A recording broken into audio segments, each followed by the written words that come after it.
In my lifetime, I'm never going to meet another dog like Sherry. It was our greatest privilege to care for her for the 8 years and 9 months that we were lucky enough to have her. Every one of those days, she gave us so much more than she ever took. More than anything, Sherry inspired me to fight for her and all the dogs who would otherwise be given up on. She taught me resilience and determination, and every battle I've fought since to get Dogs for Rescue to where it is today is down to Sherry. She inspires me every day, even now she's gone. Sherry was 1 in a million. She was the matriarch of our pack. She taught me so much. Oh, everybody loves Sherry. She came from Bulgaria. She'd been shot by a restaurant owner and she'd been left paralysed on the streets. We were asked to take her as an emergency and we agreed because there was no other option really. So that was our entrance into helping disabled dogs. It was just after getting Sherry that my girl died, who I'd set everything up for. I didn't think I'd be able to get out of bed. I didn't think I could cope with carrying on without her. But Sherry was doubly incontinent. She couldn't do anything for herself at that time. So I had to get up and I had to do things. And Sherry very patiently just used to sit and look into my eyes like I can't describe. It's like she absolutely got what I was going through. And looking back now, I don't know if I'd have got through it all without her. She went through some really tough times. We had to remove both back legs because they were dragging on the floor. When I was getting told by people, obviously, this dog should be euthanised, this isn't natural, all this stuff, she was telling me something else. I didn't know whether dogs like her should be alive. I didn't think I knew it all, but she was, and she was there in front of me. I knew I couldn't let her go without trying for her. So I had to fight to get her the care that she needed. And then to see her blossom and to live all those years with us, doing all those amazing things, smiling all the way through it, that is what gave me the determination that I needed. She taught me that absolutely, if a dog's will and drive is there, they can live the fullest of lives, have the best experiences and be the happiest dogs you could ever meet. Cuddles and fuss were just her favourite thing. Anyone who patted her discovered that when the paw came out asking for more. Sherry enjoyed the best veterinary care.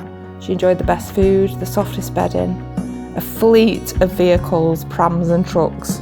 In her older years, we had to come up with different ways to help her get around because she obviously wanted to be on the go all the time where the action was. And she just beamed with pride like it was her chariot, the queen that she was.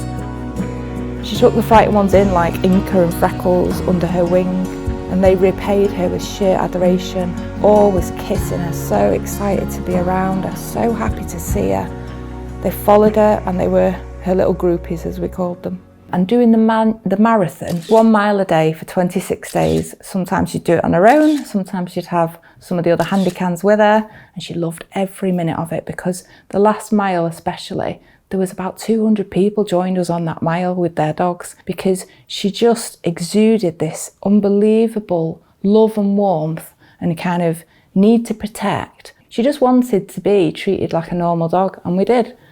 Sherry contracted an infection. She wasn't eating. Now that, for Sherry, was just not heard of. She loved her food.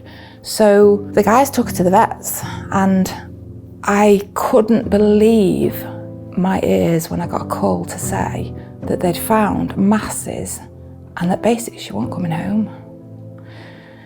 And I suppose looking back, it was probably the best thing because I didn't have to say goodbye because I'm really bad at stuff like that. I remember the last time I saw her because she wasn't very well. And she just looked at me and I said hi. And I walked past her and I didn't go over and stroke her. That's the only regret I've got for the whole time with her. And I suppose it's for me more than anything because I never got to realise that was the last time I was going to touch you. We're going to miss her forever. She'll always be the biggest part of the rescue. Because she'd been such a huge character, everybody got to know her and so many people had met her. People, the letters we got, the way people cried and they followed her from afar, but she just captured everyone's hearts. It was very moving and it really helped because she was such an important dog. The handy cans who are here today have Sherry to thank. There's something extra special about all of them, but we've never met a dog like Sherry, and we never will in our lifetimes. She was the happiest, sweetest, most loving of dog of all. Quite honestly, without Sherry, I don't think we'd be here today. If you'd like to help us continue Sherry's legacy, please play the Rescue Lottery. Thank you.